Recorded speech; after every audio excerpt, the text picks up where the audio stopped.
Curious acolytes of the galaxy, and welcome back to the channel. The Jedi Order has had a colorful history of Jedi Masters, each with their own accomplishments that set them apart from the masses. In most cases though, Jedi Masters are remembered amongst the Order either for making important discoveries or for heroic acts during war. Though, to the Galactic Republic at large, the average citizens don't usually know about specific Jedi in their day-to-day lives. It is a rare thing for a Jedi to become a public figure. In fact, whenever they did, it wasn't typically something that the Council ever endorsed. This was because they believed that the Jedi were to remain humble servants of the public at large. What's more though, were that specific Jedi were not expected to have much to do with Senate affairs, which is an ironic thing on many levels. But that is exactly the subject of today's video. Our researchers have been digging through the old galactic records and found some interesting pieces of information. There have actually been not one, but two Jedi who served in the office as Supreme Chancellor of the Galactic Republic. Today, my friends, we are going to take a look at these two Jedi Chancellors and determine exactly what put them in office and why there hasn't been one since. The first one we are going to address will be Ductaves, who was not only the Supreme Chancellor but was also the Grand Master, serving both roles at the same time during his tenure. Some of you who frequent this channel likely remember Ductaves from a video we did on here before. As a quick recap to his life, Ductaves would be largely responsible for putting an end to the defining conflict of his era. This would be known as the Pius Dei Crusades. This was a series of conflicts that lasted nearly 1,000 years, and they were started by a religious sect of people with a human-centric doctrine like the Galactic Empire had, not wanting to live side by side with aliens. And just like the Empire, they had violent militaristic tendencies, an army to back this up. At the worst of this, they had one of their own named Contispex appointed as Supreme Chancellor, who then launched his campaign. Having conquered and neutralized Hutts, the Pius Dei unleashed a series of military crusades and inquisitions against rival alien sects over the following centuries, creating one of the darkest times in galactic history.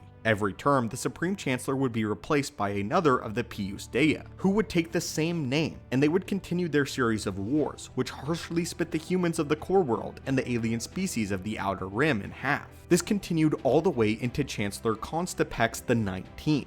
This was finally put to an end when the Jedi got involved and conspired along with a group of peacekeepers to cause a rift within the Pius Dei, which soon toppled their rule. At the final battle, Ductaves himself arrested Constipex XIX, and thus stopped the Pius Dei once and for all. His reward for his service to the Republic was both the High Council as well as the Galactic Senate unanimously voting him to be the next Supreme Chancellor. The reason for this is unknown, but the information we have gathered, it seems that the Pius Dei had left a bad taste in the mouths of the Senate. With 19 men coming in and assuming the name and role of Constipex, the Jedi likely needed to give some assurance to the alien species of the Republic by showing them that the Supreme Chancellor was being selected very carefully. During this time in history, which is around 10,966 BBY, the Jedi were quite popular with the general public. Also, because of his acts of heroism for personally putting an end to the Pius Dei, Grandmaster Ductaves was the obvious choice until the Senate could regain the trust of the people. We don't have any information about Ductaves' time as the Chancellor, or what he did afterwards, though we do know that he created his own holocron, which was stored in the Jedi Library on Ossus. The other Jedi Master, who served as Supreme Chancellor, is a bit more well known than Ductaves. Her name was Master Ganara, and she was originally a Jedi Consular. She served during the New Sith Wars and would actually be elected Supreme Chancellor and ascend to the rank of Jedi Grandmaster during the war against the Brotherhood of Darkness. During her rule, Ganara chose to not directly sponsor large-scale offenses against the Sith, because she believed that the majority of the Republic's populace was fearful of Sith attacks, and would not support plans to send large groups of Jedi Knights on campaigns in Sith space. Instead, the public would much rather have the Jedi just defend the Republic's frontiers and keep the Sith away for the time being. Her hands were tied on the subject, but her allegiance was to the Jedi Order first. Despite restrictions on such operations, the Jedi Master Vener Trace launched numerous expeditions into Sith territories. Grandmaster Ganara did not oppose Trace's activities, deciding to turn a blind eye to the activity for the good of the Republic. The Jedi Chancellor was sent frequent reports by Master Trace's missions, however. This would be the last time that the Jedi held the position of Supreme Chancellor that we are aware of. The primary reason is it seems like the Jedi ceased allowing their own to serve in the office, which was primarily due to the conflict of interest. In the previous case, Ganara was unable to properly perform her duties as a Jedi due to the cautious nature of the war. All the service to the Republic that the Jedi were able to do had to be done under the table in order to avoid scrutiny. In a way, it seems that when the Jedi get involved in Senate problems and politics, it impedes at best and violates at worst the way of the Jedi. Someone needs to teach this important lesson to the Jedi of the Clone Wars era. That lesson is this: the role of a Jedi comes first. That role is peace and justice in the galaxy.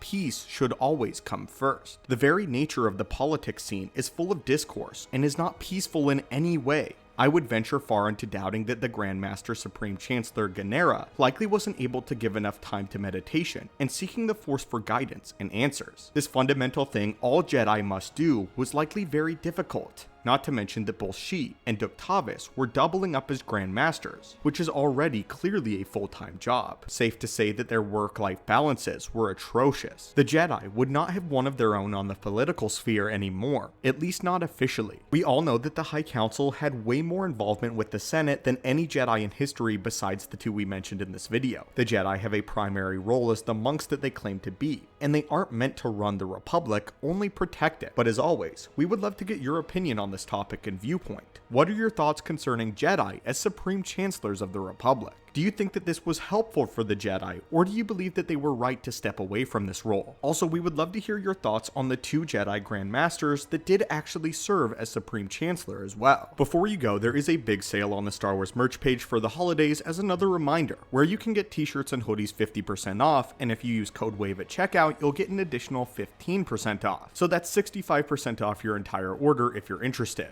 As always, my friends, thank you so much for watching and continuing to support the channel. I appreciate it immensely, and as always, may the Force be with you, and I hope to see you soon.